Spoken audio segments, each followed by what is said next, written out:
Of course I don't remember it, but I've often imagined it. All the jagged pieces of how one little baby came into the world.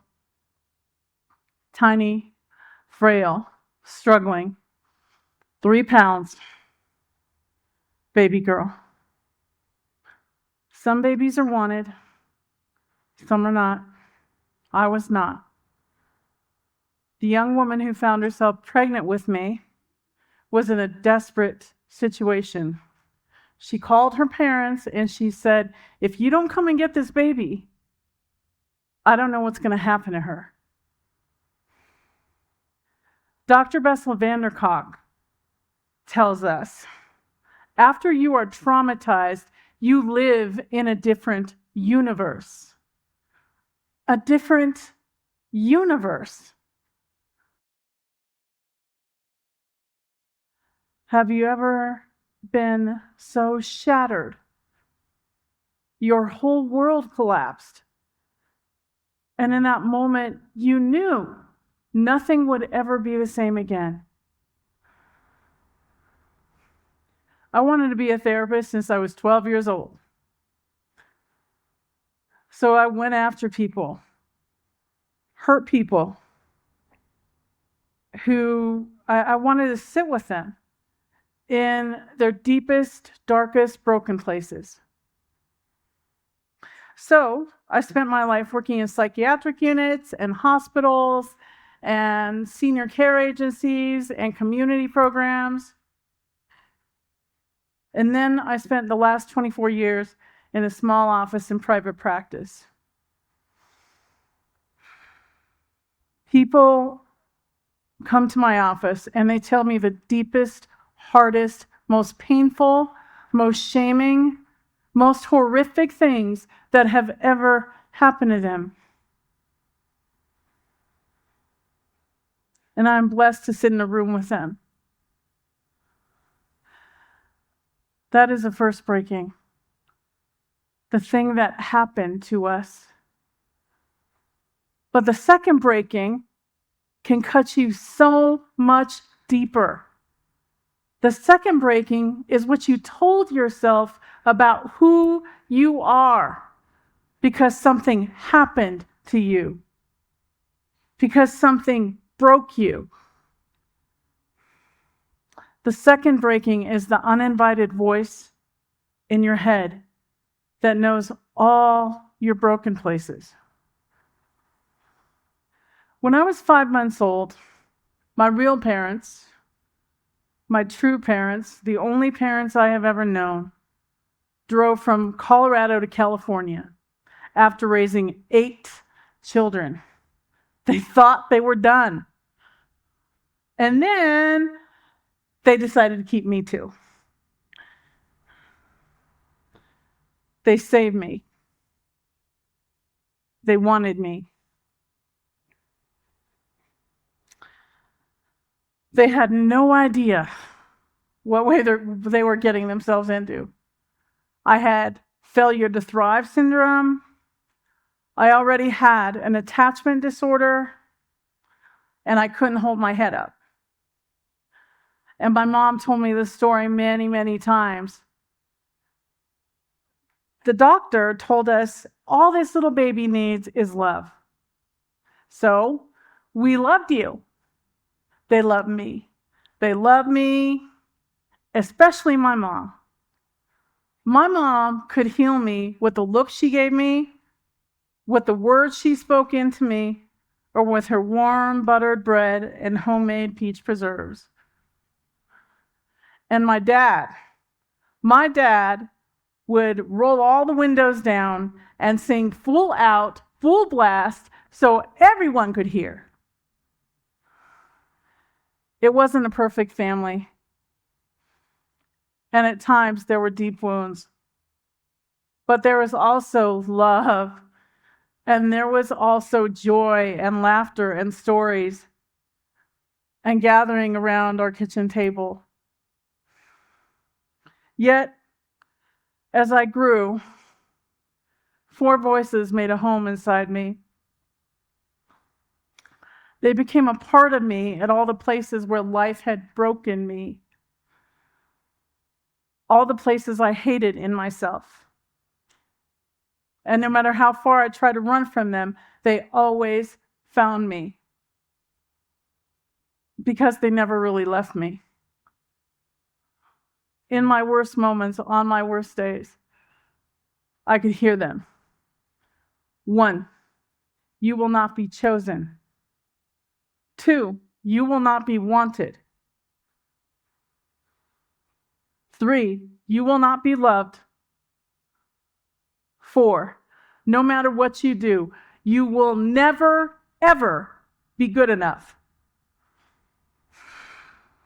There are years of my life that I let those voices tell me who I am. Not now. Now, I stand in small rooms and in large rooms, and I illuminate for others what is inside them. I help them find their own true voice and fight the negative voices inside of them. No one knows what's inside of you. No one. What if you knew you were a beautiful, hodgepodge, messy, thrown together masterpiece?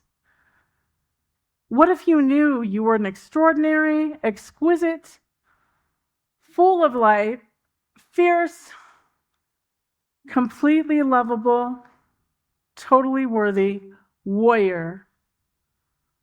What if you knew that? What if you fell asleep with that and you woke up with that?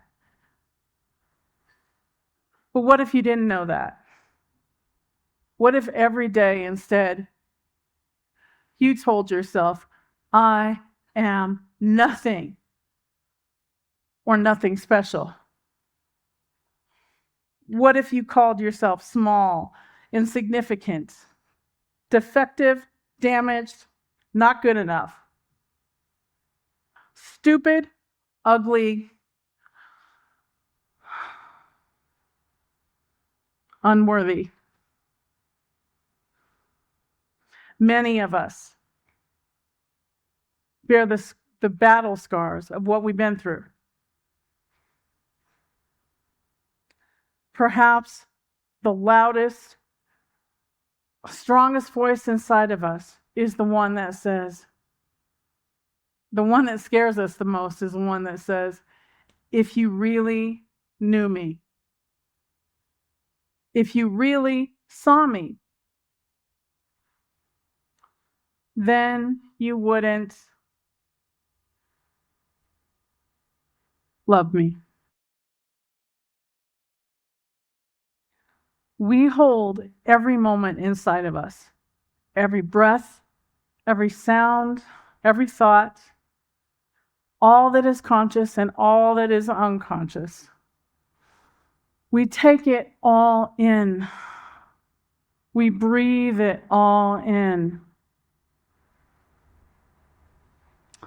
Our senses, everything we see, hear, taste, touch, smell, our senses take that information into us. And then that information is sent to the anterior cingulate cortex and the amygdala. And together, those brain structures interpret what is happening in your body. And then they give meaning to that experience.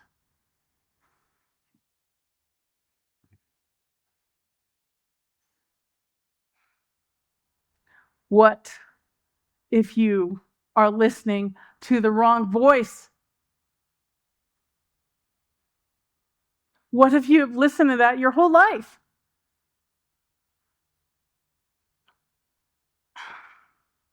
When you listen to those voices, you run the risk of living a greatly diminished life. But you have a choice. Your life depends upon the choice you make. Are you going to listen to those negative voices, or are you going to look for something deeper and truer inside yourself? Every memory creates a narrow pathway. Dr. Ariel Schwartz said that. I want you to think about it like this. Every experience creates a memory, and every memory creates a neural pathway. Every memory creates a neural pathway. Every negative memory and every positive memory. No matter what has happened to you, no matter how many thousands of negative memories or negative neural pathways you have, you can still choose to create something positive and good. And you can hold on to that. When you choose to experience love, empathy, compassion, you create a positive neural pathway. When you choose to be transcended by a piece of music that makes you cry, that touches your soul, when you gaze into a sunset, when you hold someone you love, when you hold yourself, or when you hold your empath kitty, Cecilia. All of those things create a positive neural pathway. How do you find yourself again? How do you find what is still inside you, no matter what? You hold on to every moment that you have ever had that made you feel like you are meant to be here, that you are meant to be loved, that you are meant to heal. Every one. Know that the world is still a beautiful place. There is still heroism and love and kindness. I have found a few things to help you remember how to find yourself out of your broken places. 1, stand up. Stand up in your body, in your mind, in your soul. Feel how powerful you are. 2, say the thing that happened to you out loud.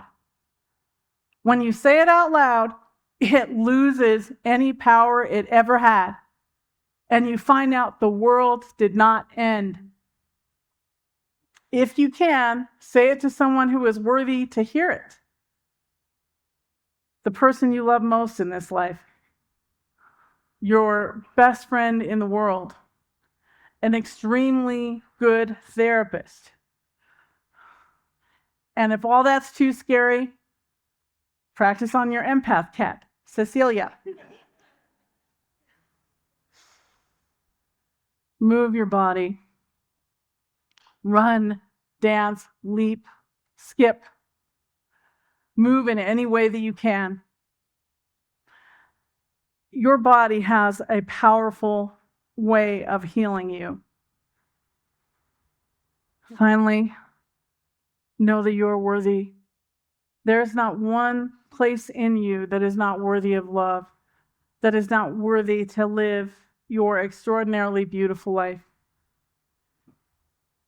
Recently, I took a trip with my children. My 22-year-old son had never seen the ocean. We went to the Pacific Ocean and to Sequoia National Park. When we walked along the beach, we were on top of this cliff, and there were these bright pink succulent flowers everywhere, covering the sand. We just watched the waves roll in. My daughter had found a way. My 19-year-old daughter had found a way to get to the beach. She leaped and she danced as if she and the ocean were dancing together. We soaked up every drop of that weekend, and then we went to Sequoia. All I wanted was for my children to see those giant, magnificent, unabashed trees. They amazed us all. Those sequoias came into the world as little babies. They came in as a little seed that pushed up through the ground, and they grew to become what was inside of them all the time.